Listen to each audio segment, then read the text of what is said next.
श्री शिवाय नमस्तुभ्यम। हर हर महादेव। वेदांत सिटी खरवासा मंदिर के पास डिंडोली रोड सूरत गुजरात में गुरुजी पंडित प्रदीप मिश्रा जी के द्वारा श्री शिव महापुराण कथा शुरू हो गई है।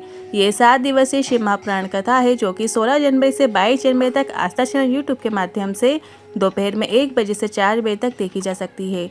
कल 21 जनवरी मंगलवार का दिन है और गुरुजी के बताए एक विशेष गतिमान हनुमान वाला उपाय आपको इस दिन करना होता है। ये उपाय मात्र एक बार कर देने से आपका व्यापार दिन दूना रात चौगुना बढ़ता है। उपाय कैसे करना है, किस विशेष नाम को लेते हुए करना है, उसकी जानकारी भी आपको इसी वीडियो के अंत में हम देने वाले हैं। आज 20 जनवरी 5वें दिन की सूरत शिव महापुराण कथा में गुरुजी ने कुल 14 उपाय पत्र उपयोगी जानकारियाँ दी हैं। सभी की जानकारी आपको इसी वीडियो के माध्यम से देंगे। किसी कारणवश यदि आपने आज की कथा नहीं सुन पाए हैं तो पूरी कथा का रास्ता आपको एक छोटे से वीडियो से प्राप्त होने वाला है।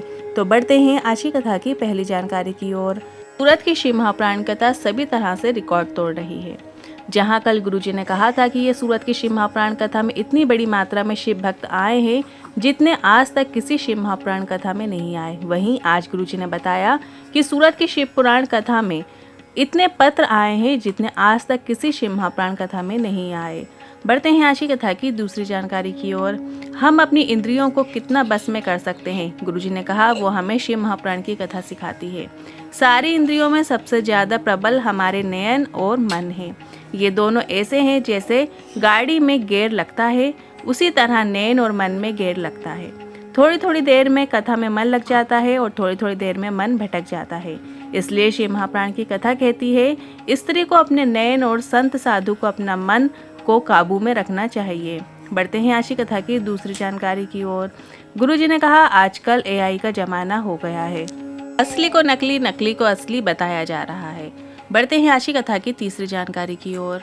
आप अपने सोशल मीडिया में प्रयागराज का दर्शन कर रहे हो ना, कोई रील तो आपने अवश्य ही देखी होगी। कितनी संत समागम की रील देखी, राष्ट्र को जगाने की कितनी रील देखी, संत के सत्संग की कौन सी रील देखी, एक रील नहीं देखी होगी।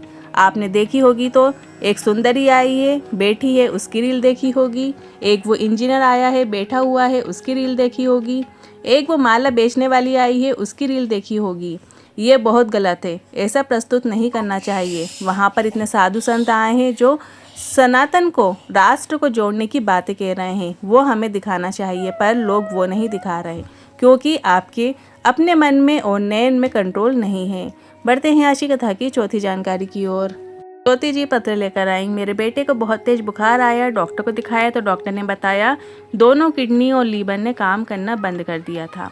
हमने भर्ती किया, शरीर काम ही नहीं कर रहा था। डॉक्टर ने कहा आप भगवान पर भरोसा करो। हमने भगवान से कहा कि कुछ ऐसा करें कि कम से कम एक किडनी तो चालू हो जाए। डॉक्टर ने कहा किडनी बदलने को। हमने डॉक्टर से दवाई लेकर आ गए और शिवलिंग पर चढ़े जल को उसे देना शुरू किया और बेलपत्र उसके सिराने में लाकर रख देते और इसके बाद थोड़ा आराम लगा तो उसे वेंटिलेटर से उतार कर ICU में लाया गया। वहाँ से जनरल वार्ड में आया, फिर उसे रुद्राक्ष का जल भी हमने देना शुरू किया। आज मेरा बेटा पूरी तरीके से ठीक हो गया है, उसी का आभार व्यक्त करने आए हैं। बढ़ते हैं आज की कथा की पांचवी जानकारी की ओर। अमृता जी पत्र लेकर आई। मेरी मम्मी के कहने पर मैं यहाँ पर आई हूँ क्योंकि माँ ने सुना था कथा पंडाल में बैठकर की गई कामना बाबा सुनते हैं। मेरी गर्दन में इतनी तकलीफ होती थी कि मैं एक पल के लिए भी बैठ नहीं पाती थी। आप कहते कथा पंडाल की मिट्टी साधारण नहीं होती, कथा पंडाल की मिट्टी चंदन हो जाती है। मैंने इस मिट्टी को अपने गर्दन में लगा ली और गर्दन का दर्द जो है वो 80% ठीक हो गया है। अब मैं अपने पूरे परिवार के साथ कथा पंडाल में आई हूँ क्योंकि विश्वास जाग गया है, उसी का आभार व्यक्त करने आई हूँ। बढ़ते हैं अगली छठवीं जानकारी की ओर। मामा बहन जी पत्र लेकर आए। मेरा बेटा जिसे हमने नीट की तैयारी करवाई पर वो नीट का एग्ज़ाम क्लियर नहीं कर पाया। 1 बार 2 बार 3 बार उसने नीट का एग्ज़ाम दिया पर उसका चयन नहीं हो पाया। हमने कहा 4 गुना अधिक मेहनत करो और शिव पर विश्वास रखो। एग्ज़ाम की बारी आई तो बेटे ने बेलपत्र की बीज वाली पत्ती में शहद लगाकर चिपकाते हुए चला गया और उसका एग्ज़ाम निकल गया है और वो गवर्नमेंट एग्ज़ाम में MBBS कर रहा है, उसी का आभार व्यक्त करने आए हैं। बढ़ते हैं अगली 7वीं जानकारी की ओर। मंगल जी पत्र लेकर आए। रिपोर्ट से मुझे पता चला चेस्ट में कैंसर की गठान है। डॉक्टर ने ऑपरेशन की बोला पर मेरे गांठ समाप्त होने की दवाई लेकर आ गए। और शिव भक्ति करना शुरू की और बाबे कृपा से गांठ गल गई है। मैं पूरी तरीके से ठीक हूँ, स्वस्थ हूँ, उसी का आभार व्यक्त करने आई हूँ। बढ़ते हैं आज की कथा की 8वीं जानकारी की ओर। पुष्पा जी पत्र लेकर आई। मेरी शादी के 6 साल हो गए थे पर संतान सुख नहीं हुआ। सास के कहने पर पशुपतिनाथ व्रत किया। 3 व्रत करने के बाद और सफ़ेद आकड़ी की जड़ का उपयोग करने के बाद गर्भ ठहर गया और जांच हुई तो पता चला गर्भ में एक बच्चा नहीं 2 बच्चे हैं। इसके बाद मैंने 2 बच्चों को जन्म दिया है, एक बेटा है और एक बेटी है। उसी का आभार व्यक्त करने आए हैं। बढ़ते हैं आज की कथा की 9वीं जानकारी की ओर। पहले भी कहा है, आज फिर कहना चाहेंगे। गुरुजी ने कहा, जिसके घर में बेलपत्र का वृक्ष होता है उसके घर में सारे तीर्थ विराजमान होते हैं। जिसने जीवन में एक बेलपत्र का वृक्ष कहीं पर भी लगाया है उसे 1000 अश्वमेघ यज्ञ का फल प्राप्त हो जाता है। बढ़ते हैं आज की कथा की 10वीं जानकारी की ओर।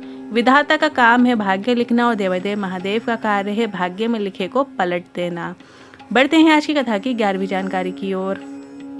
सुभाष जी पत्र लेकर आए। लिखते हैं, मेरे बेटे को बचपन में हार्ट में छेद था। डॉक्टर को दिखाया पर डॉक्टर ने कहा जब बड़ा होगा तो अपने आप ठीक हो जाएगा। इसके बाद बच्चा जब बड़ा हुआ पर 11 साल की उम्र में भी छेद नहीं भरा। इसके बाद डॉक्टर को दिखाया और डॉक्टर ने कहा कि 15 साल की उम्र में छेद भर जाएगा। इसके बाद 15 साल की उम्र में भी हमने जांच कराई तो छेद नहीं भरा था।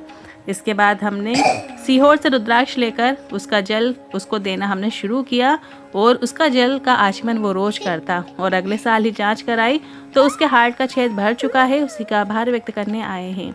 ये अगली जानकारी की ओर। 21 जनवरी मंगलवार की विशेष तिथि है और इस तिथि में व्यापार वृद्धि के लिए एक उपाय किया जाता है जो कि हम आपको वीडियो में करके दिखाएंगे। इस उपाय को करने से आपके व्यापार में दिन दूना रात चौगुनी बढ़ोतरी होती है, जिसे आपको सिर्फ एक बार करना होता है। आप अपने व्यापार को व्यवसाय को बढ़ाने के लिए खूब प्रयास कर रहे हैं पर आपका व्यापार व्यवसाय बढ़ ही नहीं रहा है। आप पूरी मेहनत कर रहे हैं तो साथ साथ मेहनत तो करना ही है पर आपको साथ में एक उपाय भी कर लेना है। हनुमान जी के 6 भाई होते हैं। सबसे पहले नंबर के हनुमान जी हैं और दूसरे नंबर पर गतिमान आते हैं। मतलब जो हनुमान जी के भाई हैं उनका नाम गतिमान है और ये उपाय आपको गतिमान के नाम से ही करना होता है। 1 जनवरी माघ महीने का मंगलवार है तो आपको इस दिन हनुमान मंदिर जाना है और हनुमान जी के उल्टे पाँव का सिंदूर आपको प्राप्त करके ले आना है। आप कोई कागज में भी लेकर आ सकते हैं। आप कागज में आपको पंडित जी से बोलकर हनुमान जी के उल्टे पाँव का सिंदूर आपको प्राप्त कर लेना है। प्राप्त करते समय गतिमान हनुमान का नाम ले लीजिए और इसे आप अपने व्यापार वाले स्थान में ले जाकर इसी सिंदूर का आपको एक स्वास्तिक छोटा सा बना लेना है। स्वास्तिक बनाते समय भी आपको गतिमान का नाम लेना है। बस आपको इतना ही करना है। आपका व्यापार ऐसा दिन दूना रात चौगुना चलेगा तो फिर पीछे मुड़ के देखने की आवश्यकता ही नहीं होगी। यह उपाय आप मंगलवार के दिन विशेषतर गतिमान का नाम लेते हुए कीजिएगा। आज के इन उपाय से जुड़े मन में कोई सवाल या क्वेश्चन है तो आप कमेंट के जरिए पूछ सकते हैं। आपके मन में कोई टॉपिक है जिसको लेकर आपको उपाय जानना है तो वो भी आप कमेंट के जरिए पूछ सकते हैं। साथ ही हमने एक व्हाट्सएप चैनल बनाया है जिसकी लिंक हमने कमेंट बॉक्स में पिन कर दी है। आप उस लिंक पर टच करके हमारे व्हाट्सएप चैनल को ज्वाइन कर सकते हैं जिसमें रोजाना की विशेष तिथियों की जानकारी आपको प्राप्त होती है। वीडियो थोड़ा भी उपयोगी लगा हो तो वीडियो को लाइक करके कमेंट बॉक्स में हर हर महादेव जरूर टाइप कीजिएगा। श्री शिवाय नमस्तुभ्यं।